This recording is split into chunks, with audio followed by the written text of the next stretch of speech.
드립니다. 다들 우리가 살아온 가정을 보면 힘겨운 일, 또 어려운 일, 그런 일들도 많이 있지만 예수님의 제자가 되기로 결정하고 또 거듭나서 새로운 교제 안에서 늘 같이 만나고 또 예배드리고 또 결혼도 하신 분들도 있고 그러한 것이 정말 아주 큰 믿음의 선물이 아닐까 싶습니다. 진솔한 마음으로 성찬 쉐어링 해주셔서 다시 한번 감사드립니다. 오늘이 이제 올해 마지막 예배인데요. 오늘 예배를 생각하고 또 기도하고 준비하면서 여러 가지 생각이 참 많이 들었습니다. 그 말씀 중에 오늘은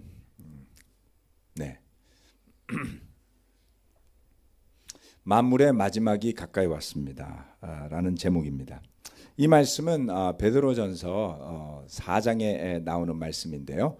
7절로 10절까지의 말씀을 다 같이 한번 읽어보도록 하겠습니다. 베드로전서 4장 7절로 10절 말씀입니다. 시작. 만물의 마지막이 가까이 왔습니다. 그러므로 정신을 차리고 삼가 조심하여 기도하십시오. 무엇보다도 먼저 서로 뜨겁게 사랑하십시오. 사랑은 허다한 죄를 덮어줍니다. 불평 없이 서로 따뜻하게 대접하십시오. 각 사람은 은사를 받은 대로 하나님의 여러 가지 은혜를 맡은 선한 관리인으로서 서로 봉사하십시오. 아멘. 시작이 있으면 끝이 반드시 있습니다. 창조주 하나님의 섭리에 따라서 2018년이 시작이 되었고, 그리고 저와 여러분이 기대를 했건 기대를 하지 않았건 또는 예상을 했건 하지 못했건 많은 일들이 있었고 그렇게 지나간 한 해가 이제 하루를 남겨두고 있습니다. 사도 베드로는 만물의 마지막이 가까이 왔다라는 말을 기록했습니다. 그리고 이제 2000년이 흘렀어요. 그러니 사도 베드로가 이걸 착각한 것 아니었을까 이렇게 생각할 수도 있습니다. 2000년이나 지났는데 끝은 무슨 끝인가 라고 생각할 수 있지만 시간의 단위를 다르게 보면 사실 만물의 끝이 멀리 있는 것도 아니지 않을까 싶습니다. 벌써 시간이 꽤 지났는데요. 2000년대가 시작이 되면서 뉴 밀레니엄이다 이렇게 표현을 했습니다. 새로운 천년이 시작이 된다. 그래서 Y2K 뭐 이런 이야기도 했었고 벌써 옛날이죠, 그죠? 그리고 그때 태어났던 2000년대생들이 이제 벌써 고3 우리 자녀들이잖아요. 내년에 또 대학 입학을 앞두고 있습니다. 그런데 그때 새로운 뉴 밀레니엄이 다가온다라고 하면서 나왔던 영화 중에 지구가 멸망하는 것을 그린 영화들이 여럿 있었습니다. 그 중에 기억나는 영화 중에 하나는 뭐 딥 임팩트 같은 거, 그리고 또 아마겟돈 뭐 이런 영화가 있었죠. 벌써 가물가물한 옛날 영화입니다. 정말 그땐 최첨단 영화들이었는데요.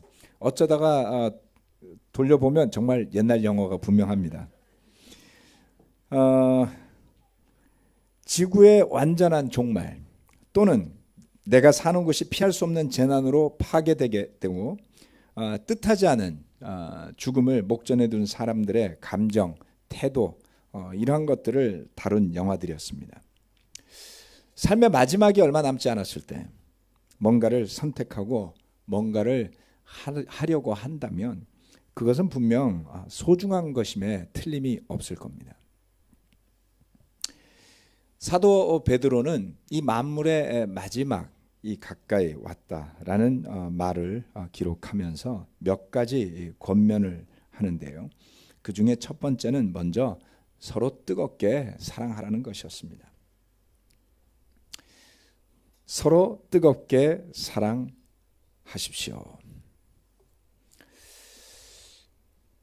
잘 생각해 보면 그렇습니다. 베드로전서 4장 8절 말씀은 무엇보다도 먼저 서로 뜨겁게 사랑하십시오. 이렇게 권면하고 있습니다.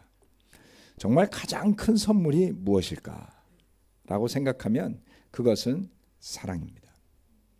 돈보다가도 건강보다가도 그렇습니다. 여러분 혼자 건강하면 뭐 하겠습니까? 혼자 건강해서 여기저기 뛰어다니고 운동하고 열심히 살아보십시오. 옛날에 나온 영화 중에 포레스트 검프라는 영화가 있었거든요. 포레스트 검프는 자폐를 가진 청년의 이야기였습니다. 그 영화도 굉장히 감동 있는 영화죠. 열심히 뛰어다녀요. 혼자 아메리카 대륙을 횡단합니다. 그럼 횡단해서 뭐 하겠어요? 그리고 마지막에 사랑하는 여인이 죽어가는 곁에서 그때를 회상하면서 이야기해 주죠. 그때도 너는 나와 함께 있었다. 그냥 혼자 건강해서 뛰어다녀 봐야 의미가 없습니다. 돈이 많으면 뭐 하겠습니까? 저는 돈이 많아 본 적이 없어서 잘 모르겠습니다만은 돈 많은 분들한테 가서 물어보십시오. 돈이 많아서 행복했냐고. 쌓아놓으면 뭐 하겠습니까? 금고가 있으면 뭐 하겠습니까? 금고 있는 친구가 있는 게 나아요. 그 사람은 금고 때문에 그 전전긍긍하고 사는데 차라리 금고 있는 친구가 나은 것 같습니다. 아무리 성공한 사람이라 할지라도 아무리 뛰어난 사람이라 할지라도 사랑 없이 산다면 그것보다 삭막하고 그것보다 무미건조한 삶은 있을 수가 없죠. 가족이 붕괴하고 사회가 무너져 내리는 것은 결코 돈 때문이 아닙니다. 그것은 사랑이 없기 때문이죠. 요즘 우리나라는 대결의 문화가 생겨났습니다. 서로를 맞서고 헐뜯고 비난하고 논쟁하고 이제 그것이 심화되다 못해서 남녀 간에까지 번졌어요. 젊은 세대들은 그것이 더 심해졌습니다. 자식이 부모를 죽이는 일이 하루가 멀다 하고 뉴스에 올라옵니다. 요즘 굉장히 인기를 끄는 드라마 중에 하나가 JTBC에서 하는 스카이 캐슬이라는 영화가 있답니다.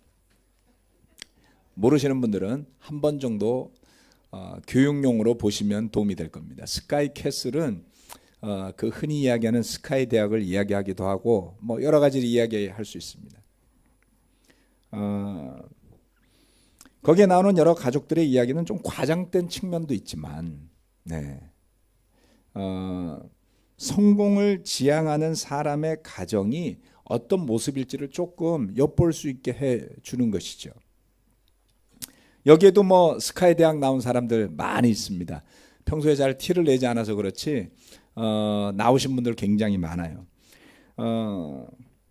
그런데 만약 우리가 예수님의 제자가 되지 않았다면 지금 여러분의 가정은 절대 그렇지 않을 것이라고 생각합니다만은 자녀들에게 무엇을 요구했을지 곰곰이 양심의 두 손을 얹고 생각해 보면 정말 많은 가정이 깨어져 있었을 겁니다.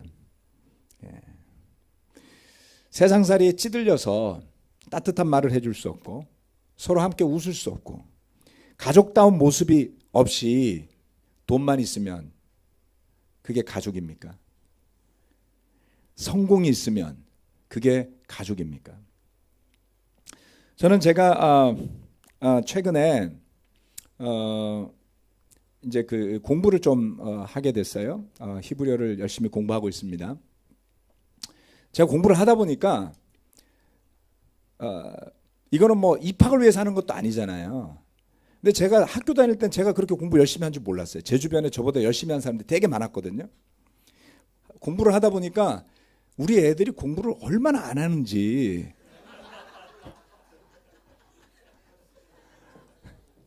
무시하는 건 아니고요. 이거 뭐 나쁜 이야기는 아니니까 끝까지 들어주십시오. 제가 만약에 제자가 안 됐으면 정말 애들을 괴롭혔을 것 같아요. 가만두지 않았을 것 같아요. 들들들 뽑고 뭐 자식 그 부모의 인연을 아마 끊을 지경까지 가지 않았을까? 스카이캐슬에 나오는 사람들처럼 성공한 사람은 절대 아니지만 그 뭔가 알 수 없는 그 기대감 이런 거 있잖아요. 자신을 채찍질하는 거 그게 왜 생겼는지 저도 몰라요. 그런데 심리학적으로 보면 그건 병이에요. 절대 건강하지 않습니다. 지나치게 가혹한 기준, 기대, 그리고 불안함, 결함이라고 표현하죠. 그것이 저를 몰았다면 제가 어떤 부모가 되어 있겠습니까?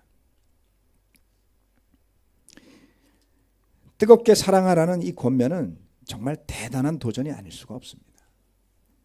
뜨거운 사랑은 많은 것을 이겨내게 하는 것이죠. 어떻게 하는 것이 뜨거운 사랑일까요, 여러분? 세상에서 열심히 뜨겁게 수고하고 애쓰고 일하고 성공의 사다리를 올라가지 못해서 안달인 분들이 혹시 이 가운데 있다면, 제자임에도 불구하고 그 세상이 부럽다면 깊게 생각해 보시기를 부탁드리고 싶습니다. 연말을 맞이해서 여러 부부들과 함께 시간을 많이 보냈습니다. 정말 감사한 시간이었고요. 또 함께 시간을 보낸 부부들 가운데는 경제적으로 어려움을 겪는 분들도 여럿 있었습니다. 2019년을 준비하면서 경제적으로는 내년에 대한 기대감이 별로 많지 않았어요. 내년이 어떻게 될지 모르겠습니다. 잘못되면 내년은 올해보다 형편이 더 어려워질 수도 있을 것 같습니다. 그런데 하나같이 표정이 밝았습니다. 먹고 살기 힘들다고요. 경제적으로 여러 가지 과정을 통해서 좋지 않은 상황에 도달해 있었어요. 그렇지만 밝았습니다. 그것은 같이 대화를 나누면서 알게 된 것은 그 형제 자매들이 느끼게 된 사랑과 믿음의 교제 때문이었습니다. 서로 뜨겁게 사랑하는 태도들과 그 마음이 하나님을 향한 우리 믿음에 영양분을 공급하더라는 것이죠. 또 그 믿음이 실제로 살아있게 하는 엄청난 힘이 그 뜨거운 사랑 안에 있더라는 것입니다. 많은 사람들이 믿음을 이야기합니다. 그렇습니다. 우리도 교회에서 많이 믿음을 이야기하고 강조하곤 합니다. 그런데 사랑 없는 믿음이 얼마나 공허한 것인지를 시간이 지날수록 깨닫게 되는 것이죠. 여러분, 세상에 무서운 사람들이 여러 부류가 있는데요. 굉장히 무서운 사람 중에 한 부류는 신념에 사로잡힌 사람들이에요. 또 정말 상대하기 싫고 가까이 가기 싫은 부류 중에 한 사람은 스스로 정의감에 사로잡힌 사람들이에요. 신념과 이 정의감이 합쳐진 사람이야말로 가까이 해서는 안 될 위험한 존재들입니다. 그런데 잘못하면 우리가 그렇게 될 수 있죠.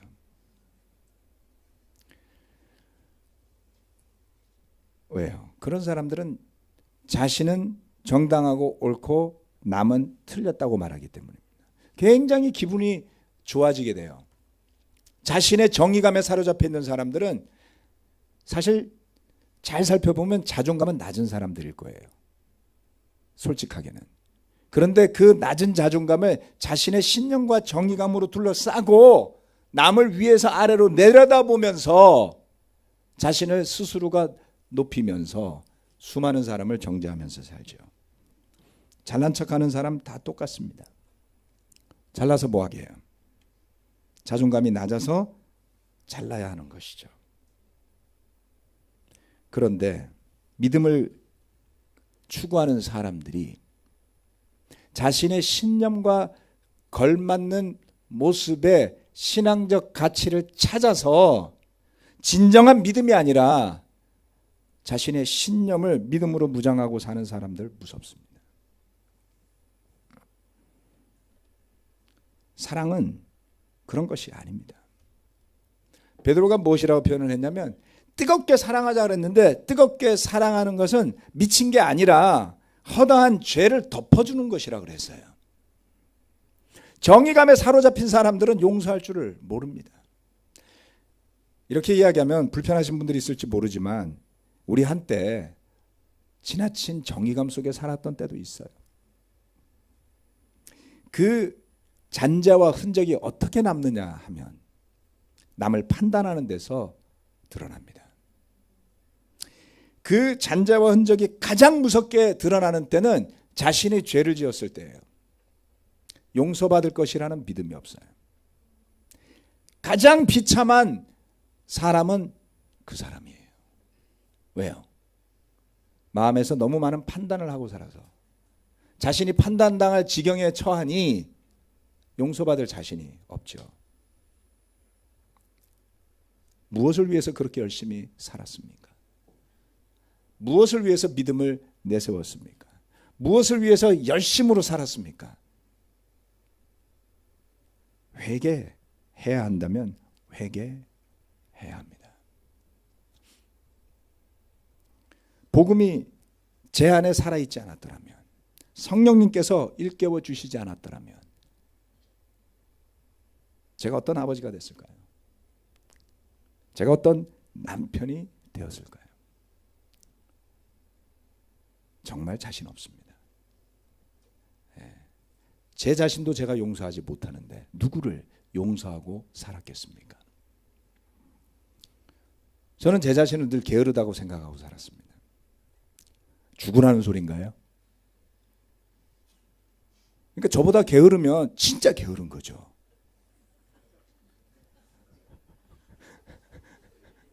가까이서 저를 보신 분들은 어휴, 큰일 날 뻔했네 저 사람 생각하실 겁니다. 이 사랑을 배우지 못했다면, 용서를 배우지 못했다면 실수했을 때 제가 여러분과 함께 할 수 있을까요? 목회를 하다 보면 뜻하지 않게 많은 실수를 하게 됩니다. 말의 실수도 하게 되고요, 행동의 실수도 하게 되고요, 결정의 실수들도 하게 됩니다.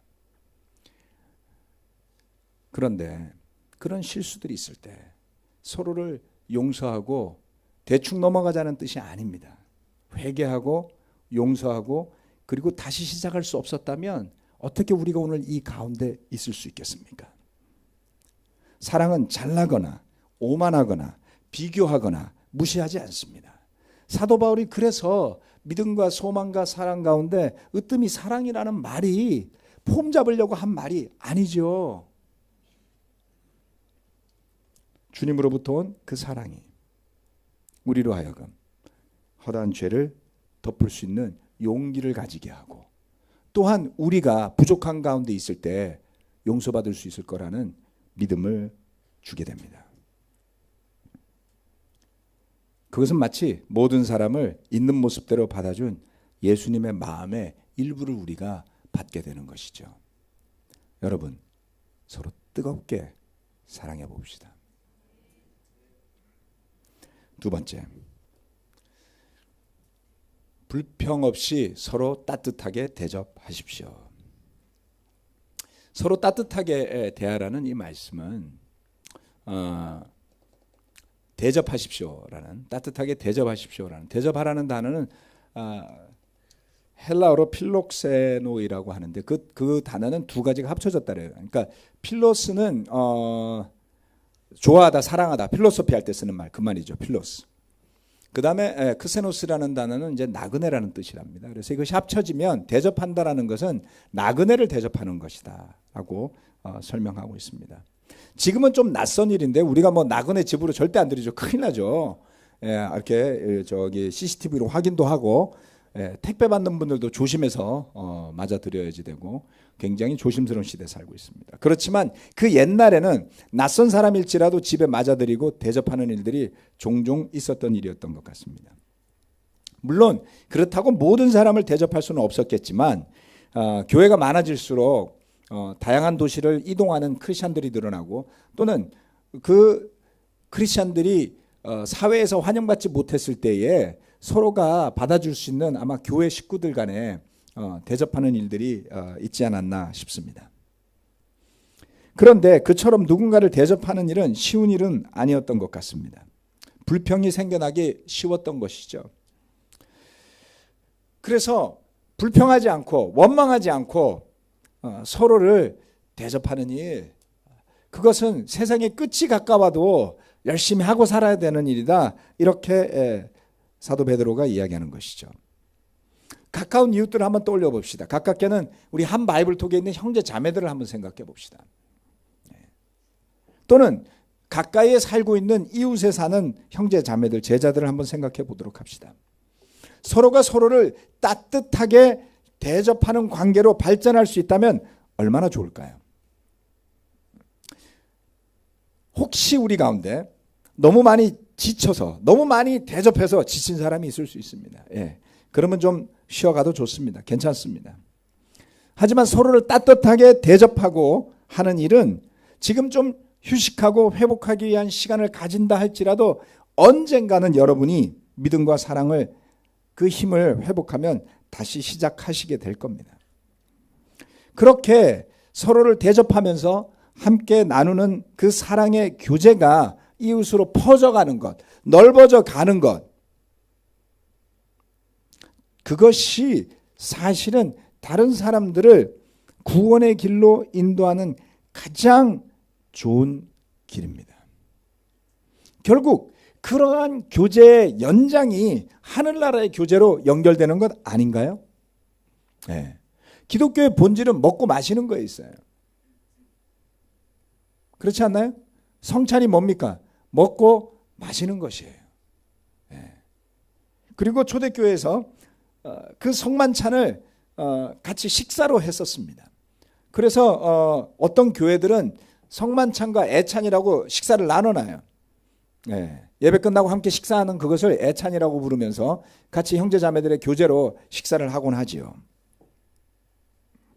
천국에 가면 뭘 먹고 마실까요? 모르겠어요.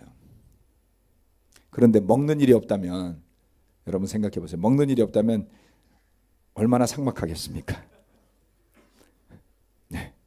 저는 먹는 게 귀찮았어요. 시간이 아까웠습니다. 그러니 진짜 큰일 날 사람이었어요. 어떻게 하면 밥 먹는 시간을 줄일 수 있을까? 그냥 튜브로 짜서 먹고 살면 얼마나 편할까? 예. 그런 사람을 워커홀릭 내지는 ADHD라고 부르는 거죠.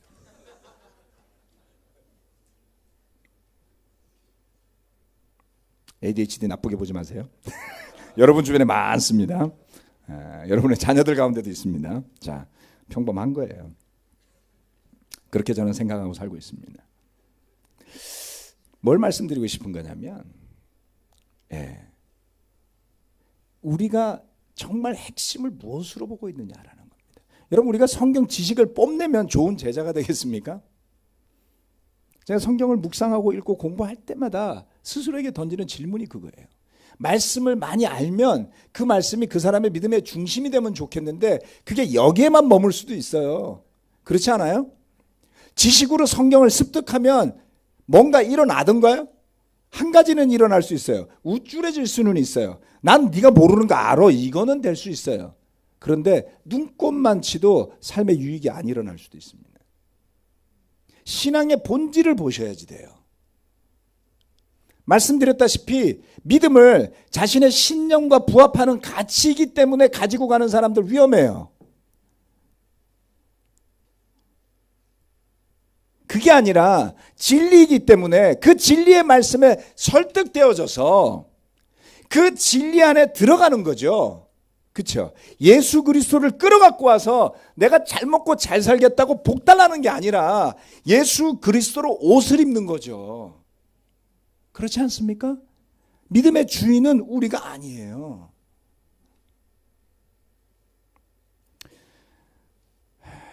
지난 늦가을에 바이블톡 인도자 결혼부 인도자들 수련회가 있었는데요. 저는 그 자리에 가서 정말 너무 좋았어요. 끝까지 같이 있진 못했지만 봄에 갔을 때는 약간 어색했습니다. 봄에 갔을 때 바이블톡 인도자들 이렇게 모였는데 분위기가 뭐 서로 쭈삣쭈삣쭈삣 이런 분위기였어요. 가을에 갔더니 훨씬 더 릴렉스해졌습니다. 우리 김성경 집사님 부부하고 박혜진 형제 부부가 1년 동안 수고를 많이 했구나라고 느꼈습니다. 별로 본인들은 한 거 없다고 느끼는데 뭐 그게 하신 거예요. 네. 그런데 거기에서 나온 가장 큰 이야기 중에 하나는 교제를 확대하자였습니다.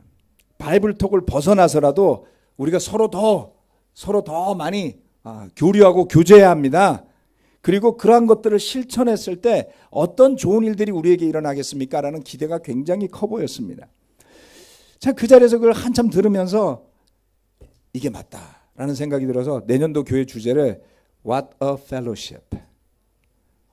What a Fellowship. 한마디로 하면 그냥 교제예요, 교제. 네. 그래서 다른 목회자들에게 쫙 돌렸습니다. 내년도 주제가 생각났다고. 제가 최근 한 10년 안에 교회 주제를 낸 게 처음이에요. 제가 내본 적이 없어요. 아무 생각이 안 나요, 늘. 근데 그 자리에 가서 와, 이걸로 해야 되겠다. 우리 가운데 이 교제가 풍성해질 수 있다면 정말 놀라운 교회가 되겠구나 라는 생각이 들었습니다. 그리고 지난 몇 년 동안 우리가 서로 교제하는 일에서 성장해 왔다라는 것을 느꼈습니다. 열심히는 살지만 서로를 대접하기에는 소홀했던 때도 있었어요. 그러나 지금은 그런 교제가 점점 더 풍성해져 가고 있는 것을 보면서 바로 이것이 진정한 의미에서 교회가 성장하는 것이구나. 사람이 많아지면 뭐 하겠습니까? 헌금이 늘어나면 뭐 하겠습니까? 어차피 우리 교회는 아무리 헌금이 늘어나도 목사가 마음대로 하는 교회가 아니에요. 그렇지 않습니까? 안 믿으시네. 재정연들한테 가서 물어보세요.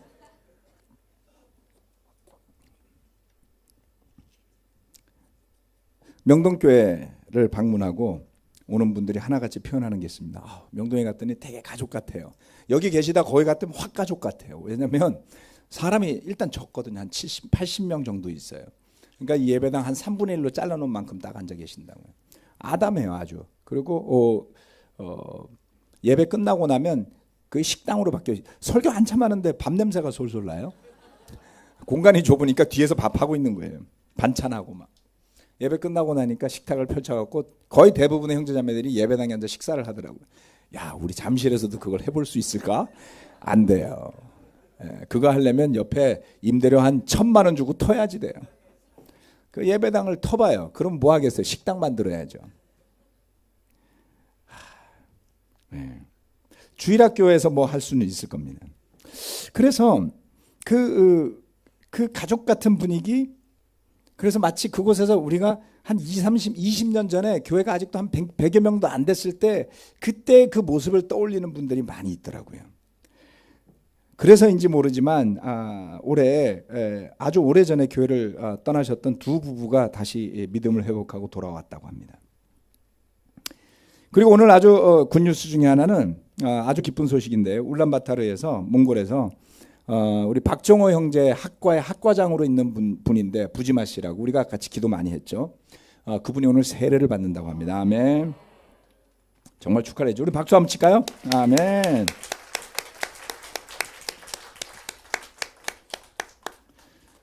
정말 수고가 많았습니다. 몽골에 가서 지금 몽골 제자 3명 있습니다. 몽골 제자 3명에 한국 제자 2명에서 5명 있는 교회예요. 그런데 이 부부가 되게 열심히잖아요. 박정호, 박은정, 특히 박은정 자매 되게 열심히죠. 두 분이 대접하기에 힘쓰고 있습니다. 지난 크리스마스 때는 학생들을 포함해서 한 30명이 와서 예배를 드렸다고 합니다. 감사하고 기쁜 소식이었습니다. 첫 세례를 받는 분이고요. 앞으로 계속해서 더 많은 분들이 그 사랑의 교제 안에 들어올 수 있기를 기도를 부탁드리겠습니다. 불평 없이. 힘들면 안 하셔도 돼요. 쉬셔도 됩니다. 그런데 대접할 거면 기쁘게 따뜻하게 서로 대접합시다. 세 번째, 서로 봉사하십시오. 4장 10절 말씀인데요. 이건 같이 한번 읽어볼까요? 시작. 각 사람은 은사를 받은 대로 하나님의 여러 가지 은혜를 맡은 선한 관리인으로서 서로 봉사하십시오. 여기 아주 중요한 메시지가 숨어 있습니다. 은사를 받은 대로 봉사하라고 그랬어요. 그것이 봉사하는 사람의 믿음을 세우고요. 또 교회를 살찌게 하고요. 그리고 더 나아가서 더 많은 사람이 봉사를 통해 섬기며 풍성한 열매를 맺는 길로 인도하게 합니다. 최근 몇 년 동안 우리 교회가 성장한 부분 중 하나가 바로 이 봉사하는 영역입니다. 오늘 제가 이 주부에 게재를 했습니다. 여러 가지 내용이 있겠지만 봉사를 위해서 수고하신 분들의 이름을 쭉 한번 적어봤습니다. 아마 빠지신 분들도 있을 거예요. 제가 다 기억하지 못하고 빠진 분들도 있을 수 있고 또 그런 분들은 죄송하다는 말씀을 드리고 싶습니다. 이게 한번 제가 좀 읽어봤으면 좋겠어요. 읽어드리고 싶습니다. 2018년 한 해 동안 많은 형제 자매들이 우리 교회가 건강하게 말씀 위에 설 수 있도록 봉사해 주셨습니다. 한 해를 마무리 지으며 한 분 한 분에게 감사의 말씀을 드리고 싶습니다. 예배 안내위원 강대석, 싱글의 임진희 자매도 같이 해주셨어요. 근데 빠졌어요 이름이. 시스템의 이영호, 장원철, 한국형, 예배당 관리 우리 정지삼 형제, 또 통역에 있어서 이승태, 유혜균 부부가 정말 매주 번갈아 가면서 1년 반 넘게 지금 수고해주고 계십니다. 감사드립니다. 심수경, 이경환, 윤정영, 김재원. 작년부를 위해서 우리 전병기 최미애 부부가 정말 열심히 섬겨주셨죠. 그리고 또 우리 김영수 형제께서 자원하셔서 봉사활동할 때 많이 지원도 해주시고 도움을 주셨습니다. 우리 결혼부를 위해서 김성경, 한명희 부부, 박희진, 김소연 부부 정말 감사드립니다. 우리 김성경, 한명희 집사 부부는 이제 부산으로 내려가게 되시는데요. 1월 20일 예배가 마지막 예배죠. 네, 아직 뭐 한 달여 남았습니다. 얼굴 보시고 싶은 사람은 가기 전에 보자고 많이 괴롭혀 주시고요. 싱글을 위해서 우리 조승원, 김송미 감사드립니다. 재정위원으로 정태천, 정관성, 김도영, 이우경, 김춘수 형제 참 감사드립니다. 여러분 뭐 재정위원 사실 별 일을 많이 하지는 않는 것 같아 보이지만 아주 중요합니다. 매달 만나고 있고요. 그리고 목회자들과도 만나서 같이 회의를 하고요. 골치 아픈 숫자를 놓고 씨름하고, 그리고 가끔 궁금하면 저한테 물어봐요. 목사님 이건 무슨 용도로 쓰시는 돈이세요? 감시도 하고 계시죠.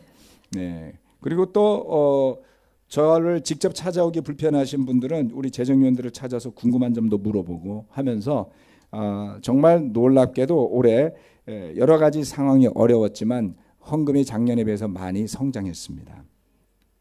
그것은 신뢰 성장이다라고 저는 믿습니다. 또 교회 디자인을 위해서 서수양 자매 늘 수고해 주십니다. 감사드립니다. 정말 오래 일하셨고요. 많이 지쳤을 텐데 힘을 내서 디자인해 주셔서 감사드립니다. 제가 중독이 돼서 그런지 모르지만 서수양 자매 디자인이 아니면 잘 마음에 안 들어요. 예, 진짜 그렇습니다. 우리 홈페이지 위에서 유미순 자매 정말 건강도 좋지 않았고 여러 가지 어려웠는데 늘 신경 써 주셔서 감사드립니다. 덕분에 몇 년간 홈페이지 신경을 많이 안 쓸 수 있었습니다. 동영상 우리 배수연 형제 늘 감사합니다. 밤새서 열심히 만들어줘서 감사하고요.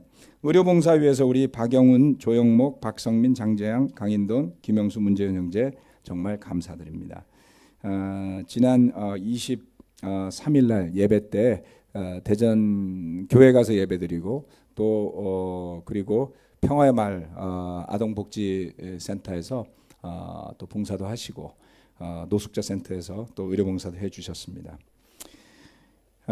찬양을 위해서 우리 이동기, 지영진 부부, 김세원, 윤두현, 지승현, 조옥분, 이지연, 조미영, 정혜윤, 주연아 자매 감사드립니다. 찬양 인도자들 매주 일찍 오셔가지고 연습하시고요. 또 때때로는 예배 끝나고도 연습을 하십니다. 앞에 서서 한다는 거 쉬운 일 아닙니다. 더 많은 분들이 찬양을 위해 늘어나셨으면 좋겠어요. 찬양 밴드 우리 김민수, 김종환, 강현우 전문가들입니다. 네, 음악하는 형제들 제가 되게 좋아하거든요. 2019년도에 밴드의 새로워진 모습을 기대해 주십시오. 캠퍼스 봉사 우리 김지선 자매 자원하셔서 캠퍼스 자매들 도와주셔서 감사드리고요. 또 팀 봉사 팀워커라고 흔히 부르죠. 이승민, 정지 부부 정말 감사합니다. 매주 토요일 빠지지 않고 정지 자매 팀 예배에 나와서 봉사해주고 계셨고요. 송정우, 손영숙 부부도 감사드리고 강현우, 김현희, 김아름, 김우빈 정말 한 해 동안 열심히 애써 주셨습니다. 전주 예배를 위해서 우리 정태천 신현주 집사님 부부 빠짐없이 처음부터 해마다 봉사해주고 계시고요. 이경환 자매가 많은 것을 오가나이즈 하고 있습니다. 많은 시간을 써서 준비하고 계획하고 저는 거기에서 많은 영감을 얻었고요. 우리 맥그룹 권영준, 김성경, 김석규, 박희진, 성백일, 전병기 형제님 감사드립니다. 대체로 이름 순서는 제가 가나다라 순으로 썼으니까 오해하지 마세요. 그렇게 안 쓴 것도 있어요. 주일학교 이영근 김정희 부부 이 자리에 없지만 정말 감사합니다. 여러분, 제가 이 명단을 하나하나 적으면서 정말 감사했어요.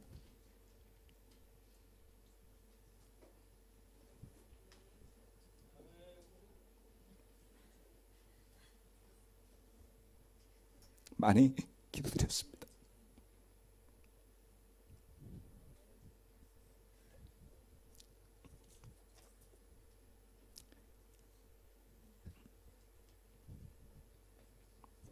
이 예배가 어떻게 한 사람의 힘으로 만들어지겠습니까, 여러분?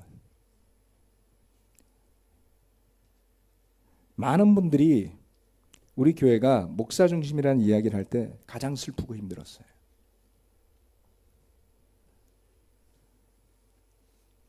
거듭 말씀드리지만 목사라는 단어는 우리 교회에서 목회자에게 쓰는 정식 명칭이 아닙니다. 우리 그리스도교에서는 이벤젤리스트라고 불러요. 그리고 대체로 그냥 형제라고 부릅니다. 어쩔 수 없어서 교회가 좀 커지고 나이가 들다 보니까 너무 어린아이 장난 같다고 그래서 목사 명칭을 쓴 지가 꽤 됐습니다. 교회는 그리스도의 몸이에요. 이것이 맞는 것 같습니다. 해마다 봉사하는 형제 자매들의 수가 늘어나고 있습니다. 제가 부탁하지 않아도 때때로 형제 자매들이 기꺼이 자원해서 섬기겠다고 나오시는 모습이 늘어가고 있어요. 그것이 살아있는 교회가 아니겠습니까?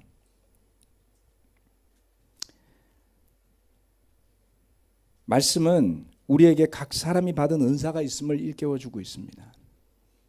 그것은 우리 안에 내재하는 성령님을 통해 주어지는 것입니다. 그러니 은사라는 것은 기프트입니다. 은사라는 것은 세례받은 후에 더욱 분명해지는 그런 특성을 말하는 것이죠. 대체로 하나님께서 주신 달란트와 연결되는 경우가 많습니다. 그런데 이 은사의 중심은 내가 아니라 바로 성령님입니다. 저는 이 점을 올해가 가기 전에 여러분과 함께 분명하게 말씀드리고 싶고, 이 자리에 계신 여러분 모두가 한 분 빠짐없이 이것을 받아들이고 믿었으면 좋겠어요. 왜냐하면 그런 믿음을 가진 분들이 하나님으로부터 축복을 받을 것이기 때문에 그렇습니다. 우리 자녀들을 포함해서 그렇습니다. 고린도전서 12장 4절로 7절 말씀 같이 한번 읽겠습니다. 시작. 은사는 여러 가지지만 그것을 주시는 분은 같은 성령이십니다. 섬기는 일은 여러 가지지만 섬김을 받으시는 분은 같은 주님이십니다. 일의 성과는 여러 가지지만 모든 사람에게서 모든 일을 하시는 분은 같은 하나님이십니다. 각 사람에게 성령을 나타내 주시는 것은 공동 이익을 위한 것입니다. 아멘. 그래서 섬기는 일로 우쭐해져서는 안 됩니다. 왜냐하면 그것을 주시는 분이 성령이시기 때문에 그렇죠. 그렇게 해서 섬김을 받으시는 분은 궁극적으로 주님이시기 때문에 그렇습니다. 교회의 덕을 세우는 일은 이처럼 사람을 위해 섬기는 것이 아니라 그렇게 섬겨지는 사람들이 주님의 몸인 교회를 구성하게 되므로 결국 여러분은 주님을 섬기시는 겁니다. 좋은 마음으로 봉사하다가도 지치게 되고 때때로 믿음까지 잃어버리는 일들이 생기기도 합니다. 저는 모든 이유를 다 알지 못해요. 하지만 한 가지 성경이 말해주는 바에서 벗어난 뭔가가 있는 겁니다. 은사를 통해서 섬기는 기본에서 벗어나서 무엇을 했든지 또는 주님을 위해 섬기는 것임을 잊어버리게 되면 잘못된 동기가 그 자리를 대신할 수도 있습니다. 여러분 봉사해 보시고 섬겨 보신 분들은 알겠지만 내 마음처럼 다 이해해 주던가요? 그렇지 않아요. 그리고 하나하나 내가 티를 내자니 에이 그럴 바에 안 하고 말지. 그렇지 않나요? 그런 마음을 느끼게 되죠. 모습은 비슷하지만 많은 것이 다른 잘못된 봉사가 될 수 있습니다. 그래서 교회를 위해 섬기고자 하시는 분들은 자신의 가치, 생각, 신념 이런 것들 많이 내려놓으셔야지 돼요.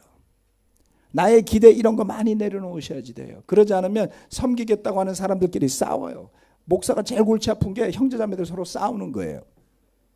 안 그럴 것 같죠? 책임을 맡으면 애고가 생겨요. 충돌하게 됩니다. 그런데 싸우는 게 아니라 함께 대화하고 풀어나가시고 기도하셔야지 돼요. 지금 제가 기쁘고 감사하게 생각하는 것 중에 하나는 교회를 위해 섬기는 많은 분들이 그러한 태도에서 성장해 있기 때문이에요. 서로 다투고 문제 일으키고 목사인 제가 결정을 내려야지만 해결이 되는 그런 교회는 건강하지 않습니다. 그런데 서로가 협력할 줄 알고 서로가 대화할 줄 알고 그래서 자발적인 동기로 봉사하면서 그래야 저도 제 할 일에 집중할 수가 있죠. 그래서 베드로는 교회 안에서 은사를 통해 봉사하는 일을 이렇게 표현합니다. 하나님의 여러 가지 은혜를 맡은 선한 관리인으로서 서로 봉사하십시오. 예. 이렇게 이야기해요. 지금 마지막 구절입니다. 교회는 이처럼 여러 가지 은혜를 맡은 선한 관리인들이 모여 있는 곳입니다. 그래서 서로가 주어진 은사를 찾게 하고 그렇게 발견한 은사를 통해서 기여하고 역할하는 곳이 교회입니다. 가정에 부모가 있고 자녀가 있는데요. 부모의 역할이 있고 자녀의 역할이 있어요. 그 역할들을 서로 잘해 나가는 가정은 얼마나 아름답습니까? 아버지가 아버지의 역할을 하고 어머니가 어머니의 역할을 하고 아들, 딸은 그 아들, 딸들의 역할을 하는 가정이 화목한 것 아닌가요? 그러한 가정이 언제든지 와서 쉴 수 있고 그럴 수 있는 곳이죠. 세상은 어려워요. 세상은 냉정해요. 쉽지 않은 곳입니다. 맞습니다. 닥달한다고 해서 아이들이 세상에서 이겨낼까? 그렇지 않아요. 사랑받을 때 쉬고 힘을 얻어서 나가서 부대끼며 사는 것이죠. 교회도 마찬가지입니다. 이 교회가 그러한 은사를 받아서 세상적인 태도나 마음이 아니라 성령님의 힘으로 기꺼이 봉사하는 사람들을 통해 예배가 세워지고 교제가 세워질 때 비로소 우리가 세상에서 버틸 힘을 얻는 것이죠. 그래서 때로는 인간적인 모습으로 변질되기도 하지만 여전히 우리는 서로를 위해 봉사하는 일의 중요성을 평가절하 해서는 안 됩니다. 한 해를 마무리하면서 돌아보니 제가 기대했던 대로 된 것도 있고 그렇게 되지 않은 일은 더 많아 보였습니다. 제가 구하지 않았던 많은 일들도 일어났어요. 하지만 기도하면서 주님께서 허락하신 많은 일들이 합해서 선을 이루며 마무리되는 한 해구나 라는 것을 깨닫게 됩니다. 그래서 결국 제가 원했던 기대했던 그러한 것을 얻지 못한 게 많지만 핑계가 아니라 올 한 해도 풍성한 은혜 가운데 한 해를 마감하게 된 것을 감사의 기도를 더욱 풍성하게 드리게 되는 것입니다. 그래서 다시 한번 모든 모양으로 은사를 발휘해서 봉사해 주신 형제자매 여러분들께 감사드리고 싶습니다. 박수를 함께 드리고 싶습니다.